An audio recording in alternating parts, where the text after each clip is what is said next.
5 साल तक नेताओं ने कहा और जनता ने सुना। अब जनता कहेगी और नेता सुनेंगे, क्योंकि वोटर तो बोलेगा, वोटर तो बोलेगा। जी हाँ, नमस्कार, मैं हूं प्रमोद शर्मा और आप देख रहे हैं मेरे साथ के न्यूज का खास कार्यक्रम वोटर तो बोलेगा।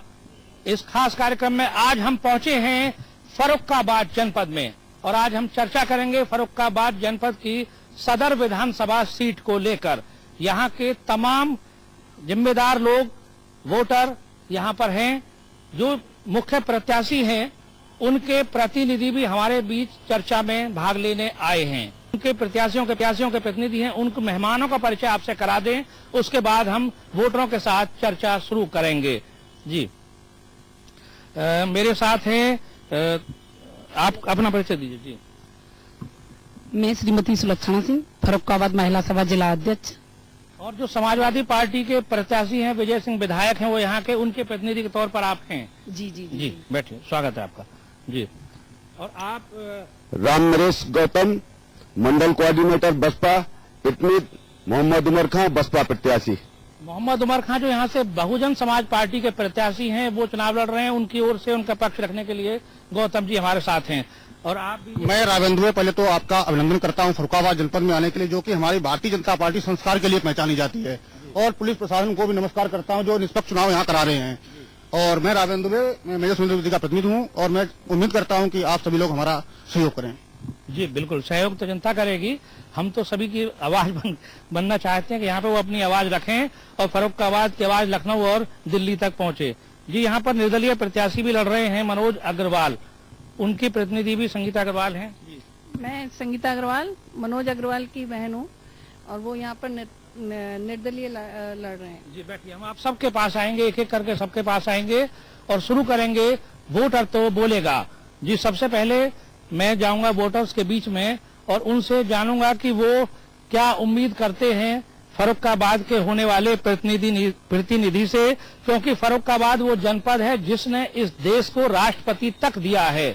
डॉक्टर जाकिर हुसैन इस देश के राष्ट्रपति रहे, उसके बाद भी यहाँ के सांसद, केंद्र सरकार में कैबिनेट मंत्री, तमाम बड़े विभागों के मंत्री रहे हैं और यहाँ के जो विधायक रहे हैं वो उत्तर प्रदेश की सरकार में भी, चाहे वो बीजेपी के हों या दूसरे दलों के रहे हों, प्रभावशाली मंत्रालयों के प्रभारी मंत्री रहे हैं और मंत्री रहे हैं। लेकिन अभी तक जो लोगों की राय है वो क्या है, वो क्या सोचते हैं कि फर्रुखाबाद क्या एक विकसित जिला हो गया है या अभी भी यहाँ पर जो गंगा के किनारे ये बसा है, ये पर्यटक शहर होना चाहिए था, वो उम्मीदें इनकी पूरी हुई हैं? इंडस्ट्री है क्या? अस्पतालों में डॉक्टर हैं क्या? बिजली पूरी आती है? कानून व्यवस्था से ये लोग संतुष्ट हैं? इन तमाम मुद्दों पर हम चर्चा करेंगे। जी, सबसे पहले आप बताइए। जी, अपना नाम बताइए। मेरा नाम विकास पांडे है और मैं एक छोटा सा व्यापारी हूँ। महोदय, यहाँ मेरा पहला सवाल है यहाँ के सिटिंग विधायक जी से कि उन्होंने 5 साल में इस जिले को एक छोटी सी चीज, बिजली, जो मूलभूत सुविधा होती है, बिजली नहीं दिला पाए हैं। जो अखिलेश जी दावा करते हैं कि हम 16 घंटे बिजली देते हैं, पड़ोस का जनपद कन्नौज फर्रुखाबाद से कटा, जहां 24 घंटे बिजली आती है और बिजली जाने की खबर बनती है, वहीं फर्रुखाबाद में 12 घंटे भी बिजली नहीं आती है। यहाँ पर जनप्रतिनिधियों ने अगर कुछ विकास किया है तो केवल स्वयं का, गाड़ियां बढ़ी हैं और पैसा बढ़ा है। राजनीति में आने के बाद 10 सालों में 23 गुना संपत्ति हो गई है यहाँ के जनप्रतिनिधियों की। मेरा पहला सवाल यहाँ के सिटिंग विधायक जी से है, जो कि 5 साल कहीं भी नजर नहीं आए, मीडिया से लेकर के सदर में। चलिए, आपकी सवाल जायज है अपनी जगह, क्योंकि आप वोटर हैं, आप पूछ सकते हैं। हम सबके पास आएंगे, आप कुछ कहेंगे? विधायक जी ने 5 साल में कुछ नहीं किया। मुकेश राजपूत जी ने फ्लाईओवर बनवाने के लिए वो पैसा मंजूर कराया, लेकिन इन्होंने उसका वहां से नहीं मंजूर होने दिया। जी। अच्छा, चलिए ठीक है, मैं इधर आता हूँ। जी, आप कुछ बोलेंगे? जी बिल्कुल भाई, हमारे फर्रुखाबाद की विकास हमने तो अभी तक देखा नहीं है। और विकास अगर होता है कि विकास, स्वयं का विकास का वादा करते हैं, तो स्वयं का विकास तो उनका हुआ है, लेकिन फर्रुखाबाद शहर का और जिले का विकास के मामले में अछूता रहा है। ये बिल्कुल जैसे नहीं सौतेला बेटा होता है जिसकी कोई मतलब नहीं होता है, उसी तरीके से ये सौतेला व्यवहार यहाँ के सिटिंग विधायक रहे हों, चाहे यहाँ के सांसद जी रहे हों और चाहे पूर्व सांसद मंत्री रहे हों, उन्होंने यहाँ सिर्फ वादे किए, खोखले वादे किए हैं और कुछ नहीं किया है। यहाँ की सड़कें बोल रही हैं, यहाँ का बेरोजगार नौजवान, जबकि यहाँ का फर्रुखाबाद का 3 काम हैं, दरदोजी और एक छपाई का और किसान का। तीनों काम में से कोई भी काम आज तक फर्रुखाबाद में सोचा नहीं गया है।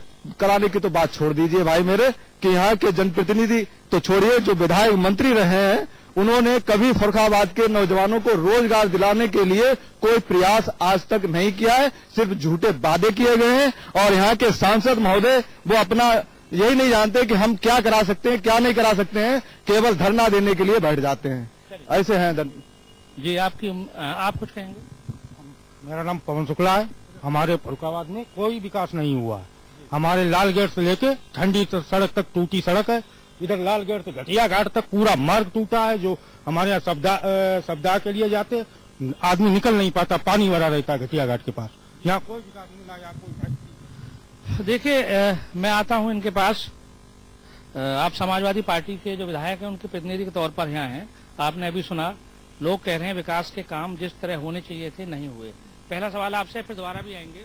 जी, फर्रुखाबाद का विकास हुआ है, लेकिन ये बता रहे हैं ठंडी सड़क से यहाँ तक ये सांसद जी के जो बीजेपी के हैं उनके उसमें हैं, तो उन्होंने नहीं करवाया। हमें बीजेपी वालों से कोई नहीं है। और रहा सौतेला व्यवहार इस वजह से है क्योंकि मायावती जी, हमारी माननीय मायावती जी हैं, उन्होंने इसको गोद ले रखा था, अपना बेटा गोद ले रखा फर्रुखाबाद, तो इस वजह से ये सौतेला व्यवहार ये समझ रहे होंगे, पर ऐसा कोई नहीं है। हमारे विधायक जी ने काफी कार्य करवाए, जो गलियां हैं और वैसे भी हैं, और बिजली के लिए बिजली भी काफी आ रही है और ये दे रहे हैं। सही है जी। चलिए ठीक, आएंगे आपके पास, फिर से आएंगे एक बार आपके पास आएंगे, लेकिन पहले हम अपने मेहमानों से ही पूछेंगे, फिर आपके पास आएंगे। जी, बहुजन समाज पार्टी की जो चीफ हैं, जो यहाँ के सीएम भी रही हैं, उन्होंने जिला गोद लिया था, क्यों नहीं हुआ विकास? बहन कुमारी मायावती जी ने जो गोद लिया था, 1 बरस की अपनी पूरी विधायक निधि वो फर्रुखाबाद को दी, लेकिन उससे पहले आजादी से आज दिन तक ये फर्रुखाबाद ऐतिहासिक नगर है। यहाँ पर कहा जाता है द्रौपदी कुंड है। राजा द्रौपदी की पुत्री द्रौपदी का विवाह अर्जुन से हुआ था, वो यहाँ पर कांपिल में कहा जाता है। और यहाँ के राष्ट्रपति जाकिर हुसैन रहे, यहाँ के भाजपा की सरकार के बहुत बड़े मंत्री, ऊर्जा मंत्री ब्रह्मदत्त द्विवेदी रहे, लेकिन आज दिन तक इस फर्रुखाबाद शहर को किसी भी बड़े हाईवे से नहीं जोड़ा गया।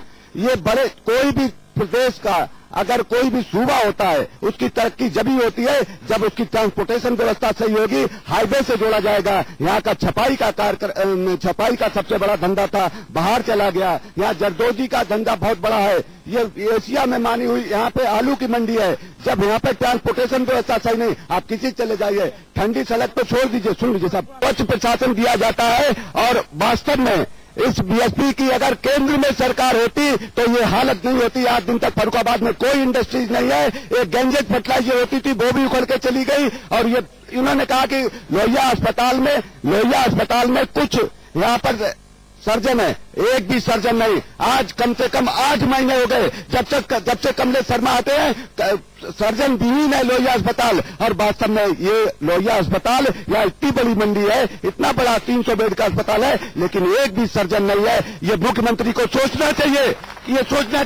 कि बगैर सर्जन के। फिर से हम जाएंगे छोटे से ब्रेक पर। ब्रेक के बाद फिर आएंगे फर्रुखाबाद, जहां बद्री विशाल डिग्री कॉलेज में यहाँ के वोटर्स के साथ हमारी चर्चा जारी है। वोटर तो बोलेगा। आप देखते रहिए मेरे साथ के न्यूज का खास कार्यक्रम हम यूं गए और यूं आए।